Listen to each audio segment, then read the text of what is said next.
Next. Welcome into Tips for Gamers, home of the brave, land of the handsome and free. All right, let's see if on this video we can hit, let's go for 277 likes. And let us know down below who's your favorite defensive tackle, not D-end. I'm going with Jonathan Randall. You know, Knight Rider. The dude's, I love Jonathan Randall. Absolutely love him. One of my favorite football players. And just a monster. Absolutely love him. So first things first when it comes to defensive tackles, shoot for solid development. And when I'm talking about that, when you're going into the draft, you know, watch our scouting and drafting guide. You guys will see how to draft really good defensive tackles. And I could tell you who's good in a draft, but I could also tell you what is the chances. Is it more than a 50% chance that the player is going to have a hidden dev, or it's going to be less than 50% chance? But I can't give you any guarantees. So if I get a normal dev guy, I don't care if he's a 77 overall, I'm still going to try and find a hidden dev defensive tackle because they're out there and they're in abundance. Okay, you can find them in every single draft. There's no question about it. And I'd rather have a 72 overall star dev than a 77 overall normal dev because I don't know if I'm going to be able to get him up. And of course, you'll have guys out there that'll say, just play better, bro. Look, don't listen to those guys because for one, there's so much to take into consideration, whether it's your gameplay sliders, XP sliders, whether you're playing all CPU, what's the difficulty of the CPU? Are you playing all users? Is it your cousin Jimmy who's not very good?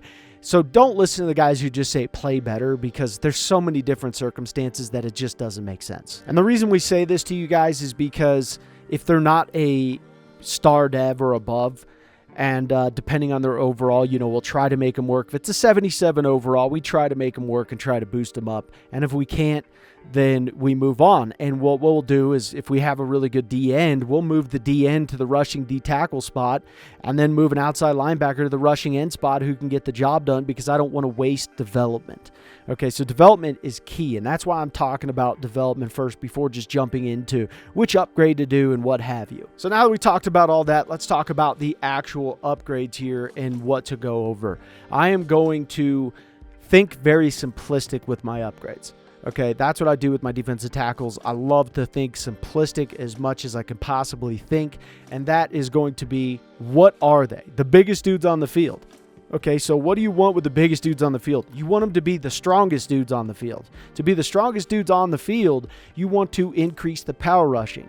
Okay, power rushing until 90. Why 90? 90 is the key because you want El Toro if you get a chance to get El Toro. Okay, El Toro is a superstar ability, and when you unlock that, your guy is going to be much better. Okay, El Toro is just nasty. Now, you have to get to a superstar dev, hence why we're talking about getting a guy with a solid. It's gonna be much easier to upgrade a guy from a star dev to a superstar dev than a normal dev to a superstar dev.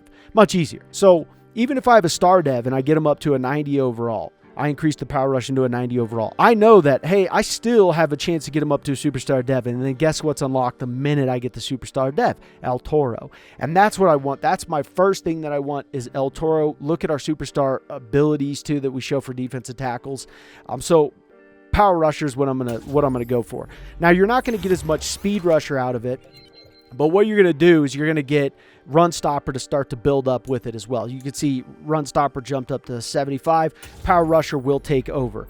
The beautiful thing about power rusher too, and I'm just getting hosed on these upgrades right now. I don't even know why I'm getting hosed on these upgrades, but I've gotten speed out of power rusher as well. You'll get it out of some of the other ones, but I love power rusher because power rusher is just going to be a game changer over time when you're talking.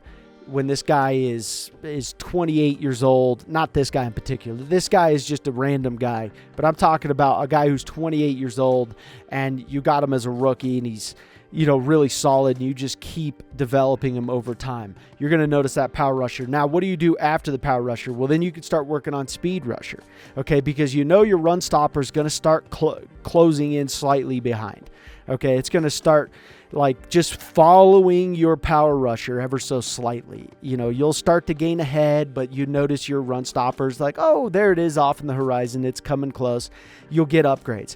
Speed rusher, you'll get some upgrades here and there on speed rusher when doing power rusher, but for the most part, you know, speed rusher is going to be just further behind than the other two. So once you start upgrading that speed rusher, yes, it's not like your defensive tackle is going to be, you know, a 99 overall compared to some of the other guys. But your guy, once you get that 90 power rusher and you start working on the other attributes like speed rusher, you know, and I'm not saying just focus on speed rusher. You could do like three speed rusher and then 1 power rusher.